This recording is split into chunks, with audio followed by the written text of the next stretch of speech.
Hello everyone, welcome back to the Mystery Channel 33. I'm here to help solve missing women, children, and men cases. We are here to break the codes if we see any. We are here to see where their bodies are located if they know. And we also here to see if they're alive, to see if body suited, change if to see a misidentity. You already should know who's involved, so let's begin. This is titled 4 Females Slaughtered to Protect Underage Love Affair. I feel like this vice versa, okay? Maybe somebody was trying to have a love affair with them, okay, and they didn't want it, so they killed them, okay? This is how they look. This is Major in California. Today is the last day to do California. 3 generations of women slain in California, a bloodbath.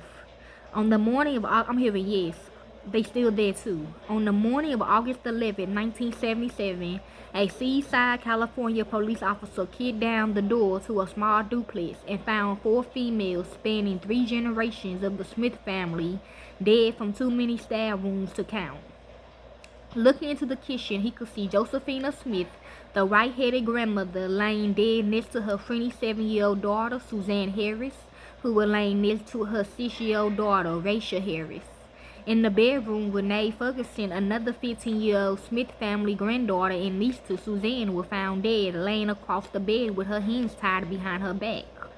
All 4 females had not been seen since attending church on Tuesday night, August the 9th. After the service, Grandma Smith promised the Assembly of God church pastor they would return the following evening for his evangelical seminar. They never came. It wasn't like Grandma Smith not to appear when she said she would. He thought about checking on them, but his attention was directed elsewhere. That Wednesday morning, both Suzanne Harris and Renee Ferguson were supposed to be at work.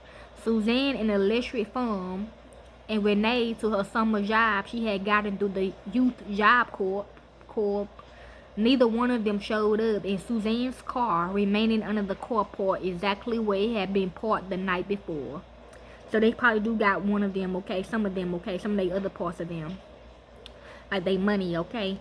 Later that Wednesday night, a friend of Renee's mother asked a neighbor acquaintance with the family to check on them the following morning when he went to work. At 5:30 a.m. that Thursday, August 11, no one answered the front door, but as he was walking away, he noticed a light on in the bedroom. Peered through the windows and saw Renee face down on a blood-soaked bed with her hands tied behind her back. So they also was raped. Approximately 10 minutes later, the officers was kept kicking down the door to the worst crime scene of his career. Just the home. Okay. You like what I seen, cause we watching it last night. So I think when they first come on, the old ones like 1990, when they come on, I think it's them, the daughter and the mama. Okay. Inside the home, detectives found a house of human slaughter that looked like something out of a low-budget teenager slasher film, the kind targeted for young people eager for an emotional thrill. An autopsy later showed that each victim had been stabbed between 19 and 45 times. The wounds were made with a knife so long, a ritual knife, that almost all of them would have been fatal. Even with 3 victims laying clustered together on a linoleum kitchen floor, every surface inside the small residence seemed untouched by gore. I walked in, okay, so it's over there by Beverly, y'all. I walked in and saw blood all over the officer, told me to get out. The neighbor later told reporters, I don't ever want to see anything like that ever again. It's about to make me sick. Okay, this is the grandmother. Okay, she looks familiar. I walked in and saw blood all over, and the officer told me to get out. Yeah, this my teacher, y'all, back in the day. I'm gonna find a video. I got a picture with her. Okay, with me and my ex-husband Hussein. We got a picture with her together. Told me to get out. The neighbor later told reporters, I don't ever want to see anything like that ever again. It's about to make me sick. They may have found a lot of blood, but it was what they didn't find that would cause the investigation to last far longer than anyone in the community could stomach. The windows and doors were not broken. There didn't appear to be a struggle inside the home. None of the victims were sexually assaulted. She said yes. Grandma said yes. Nothing valuable was taken from the home or from any of the victims. Yes, she used to take care of me too. I don't care. I think one of these me. In short, there were no clues, no suspects, and no motive. But what they did have was a hell of a lot of blood, and down in that blood, they would later find footprints that was only visible in a crime scene photograph. I'm here. They tore us apart. After careful study, they concluded there was one large shoe print and another print not as big, maybe a barefoot, but it was small. Who did that belong to? Racial? Okay. I probably walked in doing it though, but I don't know. Although inexperienced with investigating a house full of dead women, murdered by some movie theater monster with an unseen face, a long knife, and a short temper, the seaside, so I think it was multiple people doing this that was in this house. The seaside, I know one of us, I know all of us will be fighting, okay? Because you ain't finna get all four of us, I'm just saying. The Seaside Police Force used every resource available to them. Their investigation was thorough and professional. They did what they were supposed to do. They interviewed everybody they knew the family. Christ, they intervened 500 people before it was over. They searched for clues within a wide radius of the area. They investigated every tip and lead they came into a special hotline. They sent one bulletin and called in reinforcements from the State Bureau of Investigation. But when the crime wasn't solved fast enough, the feared seaside residents turned to anger and resentment against their own police force. Serving a community of just 2,300,000 people, they thought the force was too small for the kind of mass murder that should have happened somewhere else. After the bodies were discovered, they organized citizen brigades to patrol the streets on foot. Dad said yes, you remember this. Volunteers with CB radios cruised the back roads all night in their vehicles, talking to each other in official sounding languages by all clear this and suspicious looking at. At the end of 3 weeks, they grew tired of playing cops and movie monster killers. Without a suspect in custody, the family members complained to the mayor and the media. Then the media started asking loaded questions about the investigation being led by just 3 detectives on the Seaside Police Force. The lack of trust by the public got so bad that the California Department of Justice had to investigate the investigation. Released on September the 19th, the evaluation asserted the performance of Seaside detectives. It is complete and being conducted competently. It further stated that no involvement by the state DOJ was necessary. The break in the case came from a anonymous 19-year-old girl who called into a hotline, not me, to give them the name of the killer's new girlfriend. The caller was the ex-girlfriend, and she was calling about getting her replacement arrested.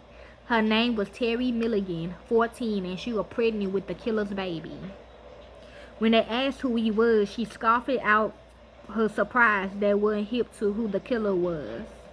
She had to tell them his name was Harold Arnold Bicknell, except she didn't say it in a normal way. She spit out her mouth with sarcasm and with ridicule wrapped around it. And who is Harold Bicknell? The detective asked the caller. You don't even know that? She snapped. So she got something to do with this, because who gonna say y'all? Who gonna do all that? I mean, maybe she was scared. I don't know. I thought you said you was a detective investigating those murders. Harold Bicknell was the 19-year-old grandson of Josephina Smith. I'm hearing yes. Grandma said yes. Nephew to Susanna. Cousin to both Rachel and Renee. The Harold Arnold Bicknell who sang in the church choir and volunteered for the citizen patrol for one day. The same Harold Bicknell who joined the Navy 2 days after the murder. Yeah, he was in the movie. And the same Harold Bicknell who had 14-year-old girlfriend that replaced her, the girl on the phone who was really calling to get her rival in trouble. The movie that had ended a teenager slasher film began as a teenager love triangle for the plot. He's saying me. I don't know why he got to put me in this. Stop putting me in this stuff, man. The detective who took the call investigated Harold Arnold Bicknell by questioning his friends. Those who knew something talked. Okay, Bicknell is escorted off the plane that brought him back to Monterey County. Okay. On October the 26th, Bicknell was arrested at the San Diego Naval Training Center and brought back to Monterey County. Yeah, he been messing with his family, okay? He later made a partial confession to the crime on tape. His 14-year-old girlfriend, Terry Marie Milligan, who was also arrested and charged as a juvenile for her involvement in the murders. I knew it. In late November, another younger 15-year-old Karen Kirby was arrested and charged with murder. The district attorney office was hush-hush on Milligan and Kirby's exact involvement. All that was known about Kirby was that she was a friend to victim Renee and her sister Raylene. She was also an acquaintance of Bicknell and Milligan, but didn't know them that well. In February of 1978, investigators revealed they had a surprise witness who was in the duplex on the night of the murders. Not only were Milligan and her friend Karen Kirby there during the slaughter, but so was victim Renee's sister, Raylene Ferguson. The mind is a funny thing, and Raylene's mind had blocked out the trauma it witnessed that night. It was too much to process in minutes or hours or days.